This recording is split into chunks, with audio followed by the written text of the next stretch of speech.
Une centaine de travailleurs d'Hydro-Québec du Saguenay-Lac-Saint-Jean attendaient fermement l'arrivée de la présidente directrice générale de la Société d'État, Claudine Bouchard, ce vendredi matin, alors qu'elle était de passage devant les représentants et membres de la Chambre de commerce et d'industrie Le Fjord à l'hôtel Le Montagnet. Les employés étaient notamment présents pour dénoncer la lenteur du renouvellement de la convention collective des deux syndicats, qui dure maintenant depuis plus de 2 ans. On a un mandat de grève depuis plus d'1 an, à 99 %. Présentement, on a déposé lundi dernier un mandat de grève de temps supplémentaire. Aujourd'hui, on profite de l'avenue de la PDG d'Hydro-Québec pour un peu se faire entendre. Et pour nous, présentement, c'est très clair que la sous-traitance est un enjeu majeur, mais pas juste pour nous, pour tous les Québécois, parce que la sous-traitance a un impact majeur sur la facture d'électricité de tous les Québécois et Québécoises. Rappelons que les deux syndicats concernés dans le dossier sont celui des employés de métier qui représentent 6 200 membres et celui des 2 700 technologues. La PDG, Claudine Bouchard, a pris d'ailleurs quelques minutes cet avant-midi pour discuter avec les travailleurs qui étaient sur place. Elle a affirmé qu'elle désirait en arriver à une entente d'ici les fêtes. Bien, évidemment, on a une table de négociation avec nos syndicats actuellement. On a réglé 5 de nos conventions collectives. Il en reste 3 réglées. Je peux comprendre l'impatience des membres. Moi aussi, j'ai hâte de régler. Maintenant, il faut trouver une voie de passage parce que notre réalité à nous, c'est de livrer le plan 2035. Là, on voit la PDG qui vient tisser des liens externes avec toutes sortes de monde, mais elle devrait peut-être prendre soin de son monde à l'intérieur. Après ça, on peut penser ensemble, après ça, de bâtir vers l'extérieur. Mme Bouchard a également pu s'entretenir avec la présidente directrice générale de la Chambre de commerce du Saguenay, Sandra Rossignol. Des discussions qui ont porté sur sa vision, mais également sur les défis liés aux besoins croissants en électricité. Il y a aussi été question des opportunités d'affaires avec Hydro-Québec concernant cet enjeu. J'ai eu aujourd'hui un accueil très chaleureux des gens du Saguenay, de la Chambre de commerce de Saguenay.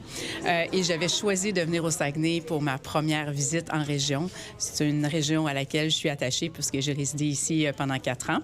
L'objectif aujourd'hui, c'était de parler de la situation des énergies renouvelables dans le monde pour démontrer que l'énergie renouvelable, elle est là pour rester, qu'elle est en développement partout dans le monde et que le plan d'Hydro-Québec permet au Québec de demeurer un concurrent important dans cette quête internationale-là à l'énergie renouvelable et surtout parler de notre plan d'investissement 2035 de 200 milliards de dollars et des opportunités que ça peut offrir aux entreprises de la grande région du Saguenay-Lac-Saint-Jean. Les employés de métiers et technologues d'Hydro-Québec étant soumis aux dispositions du Code de travail sur les services essentiels, le tribunal administratif du travail devra prochainement se prononcer, à savoir si les services essentiels sont suffisants pour ne pas nuire à la sécurité publique ni à la santé. À Saguenay, Sarah-Léa Bouchard pour Nouveau Info. Pour toutes vos nouvelles, nos chroniques et des vidéos, consultez le site nouveau.info.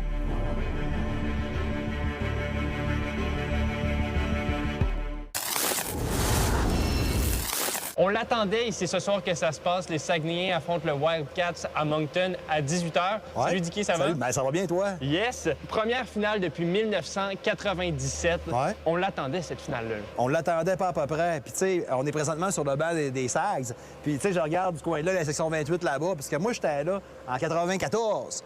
Oui, ils ont participé à la finale, mais ils l'ont gagné. Puis c'est le dernier sacre que les Sags ont eu, c'est en 94. J'ai le feeling que c'est ça qui va se repasser cette année. J'ai l'impression qu'on va revivre peut-être les mêmes émotions avec les Saguenayens cette année. Wildcats, Saguenayens, moi, puis je l'ai dit dans le dernier reportage, c'est la finale que je voulais.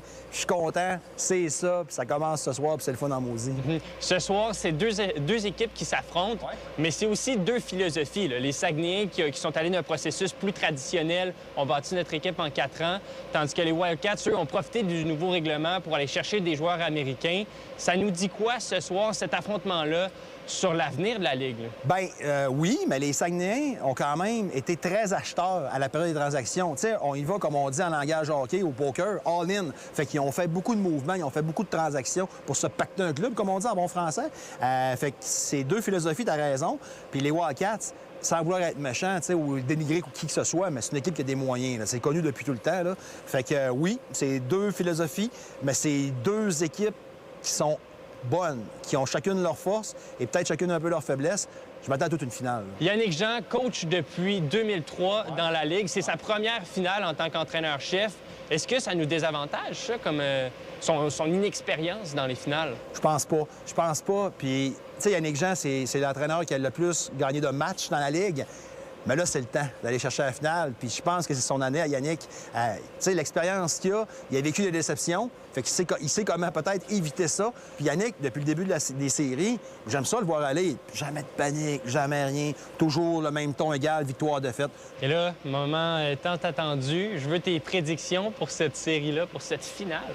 C'est pas compliqué. Tu sais, on y va force contre force. L'attaque, moi, je mets l'attaque des Wildcats meilleure que celle des Sags. C'est l'attaque la plus dévastatrice que les Sags vont affronter en série cette année. C'est même pas un secret pour personne. Par contre, défensivement, moi, je prends la défensive des Sags bien avant. Au niveau du gardien de but, oui, ils ont gagné l'an passé, Moncton, mais Guimond était gardien de but numéro 2. Mais si on a le Beckman des premières rondes puis de la saison, moi, je suis même pas inquiète. C'est Beckman all the way. Fait que pour ces raisons-là, je favorise les Sags en 7 matchs. Ça va être l'éclosion, je pense, enfin pour les Saguenayens depuis 1994. Je m'attends à voir les Sags gagner cette série-là en 7 matchs. Puis, tu sais, j'ai fait le tour un peu. J'ai lu plusieurs quotidiens, les journaux également. Puis, la plupart des gens mettent les Sags favoris. Fait que je sais pas si c'est une bonne ou mauvaise nouvelle, mais non, je pense que les Sags vont gagner cette série-là. On va suivre ça avec impatience ce soir. Double programme aussi avec le match des Canadiens. Merci, Marc. Salut. C'est important de prévenir l'érosion des berges. Montréal, c'est une île, hein? Il y aura de moins en moins de pieds carrés. Le prix des maisons augmente. L'érosion des berges, c'est un problème amplifié par le réchauffement climatique. Et même si on en parle souvent dans l'est du Québec, ça touche aussi Montréal. On reculait, puis là, ça mettait des arbres en danger. Le sentier, on l'a déplacé, il commençait à être en danger. En gros, on a injecté près de 2,2 millions de dollars. Je suis à Montréal-Nord, au parc Aimé-Léonard, où il y a un projet pour restaurer la berge sur 1 kilomètre. Montréal-Nord a toujours été confronté dans les dernières années aux crues printanières qui ont aussi causé beaucoup d'érosion et ça a aussi mis à mal la sécurité sur nos berges. Et là, ce que nous avons décidé de faire, c'est de renaturaliser en faisant appel au génie écologique. Le matériel qui est en dessous, c'est un matériel de remblai comme presque toutes les rives autour de Montréal.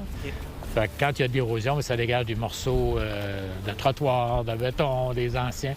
Puis on a tout nettoyé ça. Le sentier a ensuite été reculé pour vraiment laisser un espace naturel.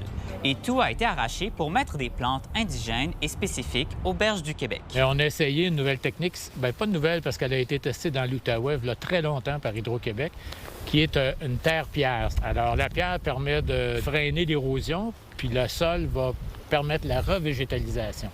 Fait que dans 2-3 ans, vous verrez plus les pierres, mais ça va être stable, ça reculera plus. Donc, il fallait le sécuriser et c'est le travail que nous faisons avec les gens qui veulent venir passer du temps en famille, au bord de l'eau, mais aussi favoriser les gens qui veulent venir pêcher dans la rivière. Il y a beaucoup de gens sur la piste cyclable, il y a des gens qui courent, des enfants, des écoles qui viennent. Bon, je pense que c'est une bonne idée, moi. Ouais. Un petit peu valoriser Montréal-Nord, là. Ouais.